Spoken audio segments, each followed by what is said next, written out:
Stéphane Dumont, bonjour. Bonjour Bruno.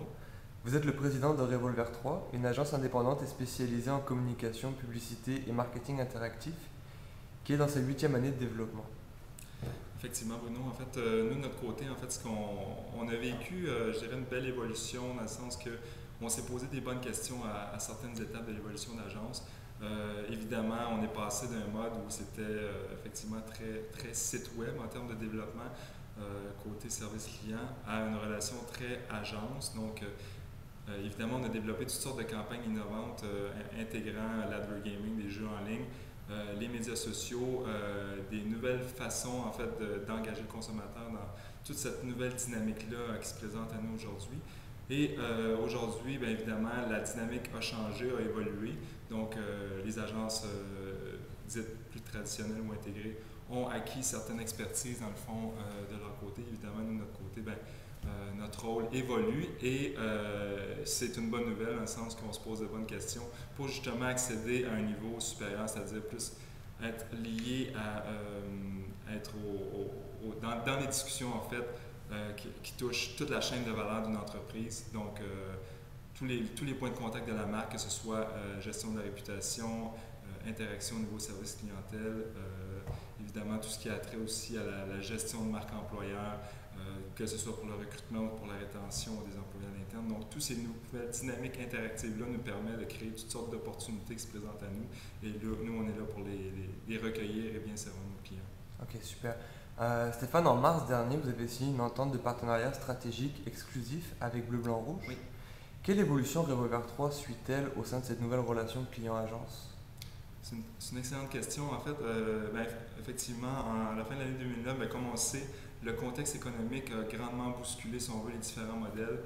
Et on s'est posé plusieurs questions, comme plusieurs agences, du fait que, évidemment, les clients ont eu une certaine pression concernant les budgets, ont voulu minimiser un peu les coûts de production et évidemment diminuer, pas la perte, mais je dirais, essayer d'être le plus efficace possible au niveau retour sur investissement.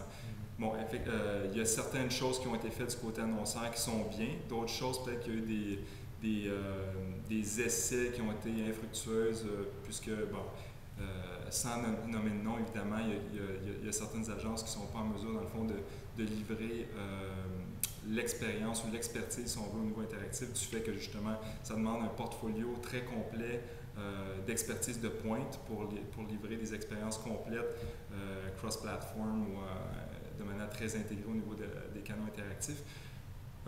Donc, la relation, de la manière que je la vois dans son évolution, c'est que l'agence interactive va toujours être présente, selon moi. Une bonne agence interactive devrait toujours avoir sa place autour de la table au même moment que l'agence dite intégrée pour faire vraiment l'étalonnage, si on veut, des besoins consommateurs. C'est-à-dire qu'aujourd'hui, on voit le consommateur non seulement comme quelqu'un qui va prendre un message de l'annonceur, mais aussi comme quelqu'un qui a des besoins fonctionnels ou émotionnels. C'est-à-dire que si on parle par exemple de mobilité, aujourd'hui, au lieu d'envoyer seulement un message via texto, on va lui donner des fonctions utiles pour l'accompagner au cours de sa vie. Donc, on veut que les marques évoluent d'une façon utile, dans le sens que on veut rendre la vie plus facile de nos consommateurs et ça passe pas juste par l'envoi de messages, ça passe par une communication évidemment bidirectionnelle, offrir du service et une écoute active, si on veut. Donc on passe d'une communication active, une communication passive à une communication active, mais aussi un élément fondamental, c'est qu'on veut offrir toutes sortes d'outils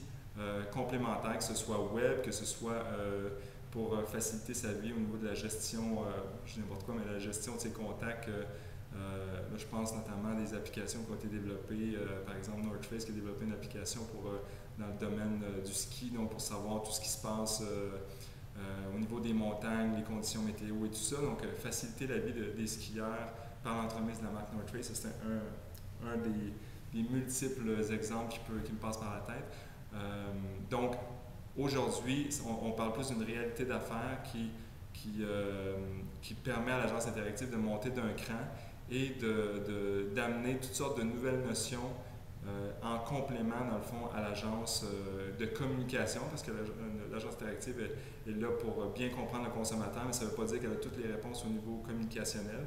Donc, il y a un beau maillage qui se fait entre les différentes parties prenantes autour de la table dans le cadre d'une problématique de communication. Excellent, merci. Alors justement, Stéphane, si tu étais aujourd'hui à la place d'un annonceur, comment aborderais-tu les enjeux liés à l'hypersegmentation des cibles? Excellente question. En fait, nous, de notre côté, on a développé une approche qui est très centrée consommateur. C'est-à-dire qu'on va faire l'analyse des besoins fonctionnels et émotionnels d'une panoplie de personas. C'est-à-dire que, évidemment, si on veut... en fait, juste pour revenir un peu en arrière, on se rend compte aujourd'hui qu'il y a une polarisation des consommateurs. C'est-à-dire qu'il y a des power users qu'on appelle des utilisateurs très en puissance des nouvelles technologies de l'information. Et il y a des gens, évidemment, qui ne sont pas là du tout, qui est tout à fait normal, qui est souvent d'une autre génération ou qui sont peut-être moins dans un environnement propice à ça. Donc, justement, souvent en région, mais ils sont de moins grands utilisateurs, notamment du mobile, par exemple. Donc, il y a toute une analyse, si on veut, du contexte à faire de manière pour être probant dans ses actions, dans le fond. Et une des actions qu'on a développées, c'est l'analyse du comportement, c'est-à-dire de ces différents personas-là. Et en étalonnant, si on veut, les niveaux potentiels d'interaction pour combler des besoins émotionnels et fonctionnels, on va amener les meilleures stratégies possibles. Meilleures stratégies, meilleurs canaux. Et évidemment, tout ça va pouvoir se coller, si on veut, au mix média plus traditionnel.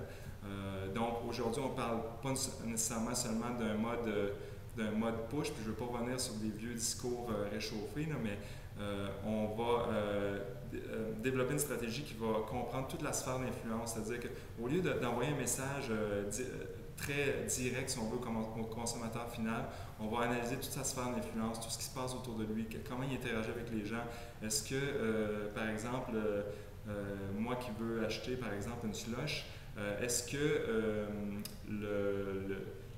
l'influence d'une autre marque, par exemple, peut même, quelque chose d'inactif peut même m'influencer à acheter une slush? Donc oui, il y a des individus, mais aussi il y a des objets qui font état d'une influence dans un comportement d'achat.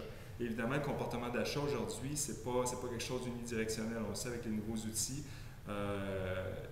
Oui, on se fait pousser des messages en lien avec une marque, mais aussi, j'essaie de rapper quelque chose d'intelligent par rapport à ça, mais ce qu'on essaie de faire, en fait, c'est que dans toute une journée type, dans le fond, d'un consommateur ciblé, dans le fond, on va essayer d'aller chercher les différents ingrédients, que ce soit technologiques, traditionnels, contextuels, événementiels, situationnels, dans le fond, qui vont nous permettre, dans le fond, d'enrichir et d'approfondir la relation avec la marque, puis de créer de l'engagement et de l'expérience. Pour revenir un peu à ta question de l'hypersegmentation, évidemment, on parle souvent des jeunes. On parle souvent des jeunes qui vont sortir un peu du spectre des canaux plus standards, si on veut, qui sont très bien, mais malheureusement, les jeunes vont être là de manière très sporadique. Et évidemment, avec le multitasking, entre autres, on se rend compte que l'engagement n'est pas toujours là. Donc, il faut trouver l'interaction, ce qu'on appelle du transmédia, si on veut. C'est-à-dire que les messages doivent interagir les uns avec les autres dans les différents canaux pour justement faire en sorte que les gens puissent vraiment prendre possession du message et créer un réel engagement avec la marque. Donc, c'est quelque chose de possible qu'on voit peu aujourd'hui. Donc, c'est une tendance qu'on va voir arriver dans les prochaines années. On le voit, il y a quelques cas à l'international qui sont probants à ce niveau-là. Donc ça, c'est un des éléments de réponse. On pourrait en parler longuement, je pense, sur ce sujet-là. Je ne sais pas si tu as une sous-question, Bruno, en lien avec ça, mais... Tout est beau, c'est très clair. Oui.